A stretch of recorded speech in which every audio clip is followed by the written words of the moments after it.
قادر پٹیل صاحب، آج آپ کی پارٹی کے لوگوں کا اور مسلم لیگ نون کے لوگوں کا لاہور میں ایک رابطہ ہوا ہے، آپ عید کے بعد ایک اے پی سی کرنا چاہ رہے ہیں، یہ اے پی سی جو ہے اس کا آبجیکٹو کیا ہوگا؟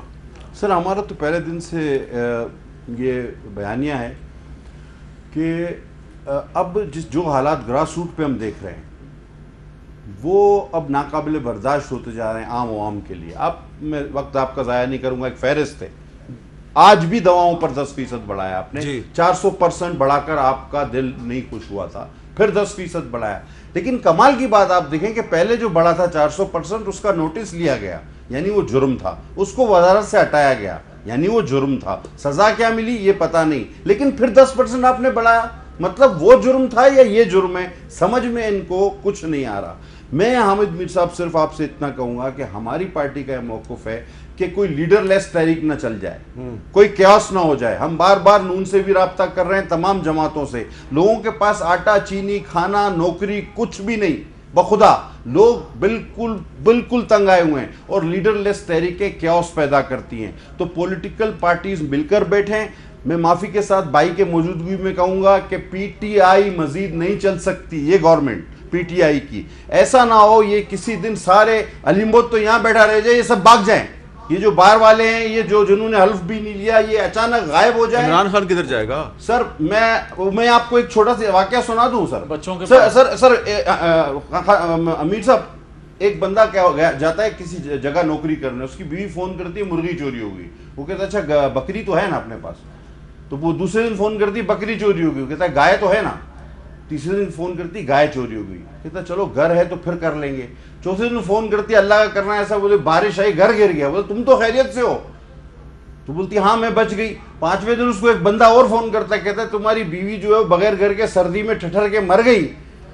تو اب بولتا ہے یار پھر میں بھی اب ادھر ہی رہوں گا، اب یہ کچھ بچا ہی نہیں ہے، تو یہ یہاں تو سب تباہ ہو گیا. تو یہ انہوں نے مرغی نہیں بچائی تو یہ وہاں سے ہی فارغ ہو جائیں گے. اتنے برے حالات تو نہیں ہیں، اتنے برے حالات تو نہیں ہیں، بالکل برے حالات ہیں. سر آپ روڈوں پہ سڑکوں پہ نکل کے دیکھیں، لوگوں کے پاس آٹا، چینی، دال، دوا، خدا کی قسم کچھ ہے ہی نہیں. علی محمد خان صاحب، پرسوں ادھر ایک مظاہرہ تھا، پرسوں ادھر کشمیر ہائی وے سے لوگ ادھر ریڈ زون میں آنے کی کوشش کر رہے تھے، آنے نہیں دیا.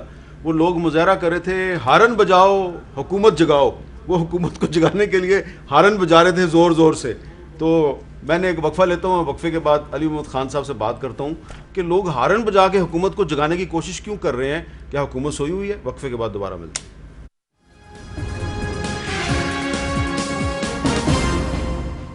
علی محمد خان صاحب، آپ کابینہ کے ان ارکان میں سے ایک ہیں جن کا پبلک کے ساتھ براہ راست رابطہ رہتا ہے، کیونکہ آپ پرائم منسٹر کے کمپلینٹ سیل کو بھی لک آفٹر کرتے ہیں. آپ کو اندازہ ہے کہ آج دوائیاں مہنگی ہوئی ہیں، آٹا مسلسل مہنگا ہو رہا ہے، چینی کی قیمت پہ کنٹرول نہیں ہے، دالیں مہنگی ہو گئی ہیں، مہنگائی نے لوگوں کا برا حال کر دیا. تو جس طرح بجلی یہ پٹیل صاحب کہہ رہے ہیں اگر لیڈر لیس تحریک چل گئی، یعنی کہ اپوزیشن کی اے پی سی تو شاید بعد میں ہو، لوگ پہلی سڑکوں پہ نکل آئے، تو کیا کریں گے آپ؟ دیکھیں ہمارا، میں سمجھتا ہوں چیلنج حالات تو اس میں چیلنجز تو ہیں. مشکل حالات میں اللہ تعالیٰ نے ہمیں اقتدار سونپا، اور ایک ایسے حالت میں آپ یہ دیکھیں 3 فگرز میں آپ کو دے دیتا ہوں، اس کے بعد اس پہ بھی آ کے اور اگلی بات بھی کر دیتے ہیں کہ آپ کو میں کی ذمہ داری سونپوں کہ یہاں سے آپ لاہور یا کراچی جائیں اور یہ فلانا جو بھی ہمیں کچھ چاہیے آپ لے کے آئیں، اور آپ کو میں خالی بٹوا دے دوں، آپ کیا کریں گے؟ 1 مہینے سے کم کا فارن ایکسچینج ریزرو تھا. میاں صاحب ان کی جماعت فرماتی تھی اور پیپلز پارٹی بھی بڑے دعوے کر کے گئی. اب آپ کی حکومت کو آئے 2 سال ہو گئے ہیں. میں عرض کرتا ہوں 1 مہینے کا فارن ایکسچینج ریزرو نہیں تھا آپ کے پاس. ایگریکلچر جو 65% ہمارا لوگ کسان ہے، غریب ہے، فارمر ہے، ان کے دور حکومت میں جب ہمیں اقتدار سنبھالا ہم نے، تو ایگریکلچر میں نیگیٹو گروتھ تھی اور ایکسپورٹ میں زیرو. تو زیرو ایکسپورٹ، نیگیٹو ایگریکلچر، اور آپ کا فارن ایکسچینج ریزرو جو ہے وہ 1 مہینے سے کم. ان حالات میں ہم نے سنبھالا. بالکل مشکل حالات بھی ہیں، تکلیف بھی ہے، مہنگائی بھی ہے، اور کچھ بعض چیزوں میں شاید غلط فیصلہ بھی ہوا، وہ اس سے میں انکار نہیں کرتا، لیکن نیت کیا ہے؟ ٹھیک کرنے کی. مشکل فیصلے لیے گئے ہیں. اس وقت آپ کا پاکستان کے شاید تاریخ میں پہلا، میرے خیال میں پہلے یہ نو ٹیکس بجٹ ہے. اس میں لوگوں کو تکالیف پہنچی ہیں، جیسے گورنمنٹ کے امپلائیز کہتے ہیں کہ ہماری تنخواہ نہیں بڑھی، لیکن مشکل حالات میں سب نے اس کو فیس کیا ہے.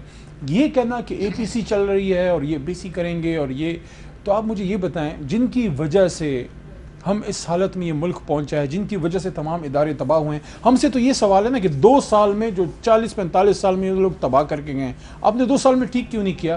تو یہ لوگ جنہوں نے تباہ کیا ہے، مجھے تو یہ نہیں سمجھ آ رہی، شاید وہ سی پی سی میں یہ سوچ رہے ہوں کیونکہ کسر رہ گئی ہے تو واپس دوبارہ آ کے پھر اس کو کیسا پورا کریں۔ چلیں میاں جویل الدین صاحب یہ بتائیں، باقی کیا آپ یقین سے سمجھتے ہیں کہ لوگ ان کے ساتھ نکلیں گے جن لوگوں نے اس ملک کی حالت کی ہے؟